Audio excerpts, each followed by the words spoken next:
C'est parti les amis. Donc, nous avons la composition d'un hydrocarbure qui est de 82% en carbone, 18% en hydrogène, et on nous donne la masse molaire. Donc, si vous faites la chimie organique au lycée, c'est une notion qu'il faut maîtriser. Comment déterminer la formule brute. Donc, on nous a dit un hydrocarbure. Un hydrocarbure, il est composé de carbone et d'hydrogène. Donc, on écrit la masse molaire divisé par 100 est égal à 12x sur le pourcentage du carbone qui est égal à Y sur le pourcentage de l'hydrogène. 12, ça vient de la masse du carbone. Donc 12 fois X, ça fait 12X.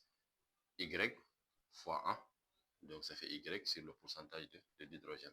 Donc pour ça, on va déterminer X et Y. Donc on a ici 12X sur le pourcentage de C est égal à la masse molaire divisé par 100, ce qui fait que X est égal à, donc on a ici ça fois ça, la masse molaire multipliée par le pourcentage de C divisé par 1200 fois 100 fois 12 fois 100. Donc ça fait, la masse molaire c'est 44, le pourcentage de carbone c'est 82, que l'on divise par 12 multiplié par 100. On trouve 3.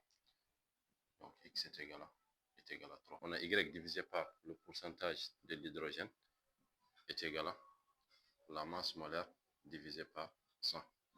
Ce qui fait que Y est égal à la masse molaire multipliée par le pourcentage de H divisé par 100.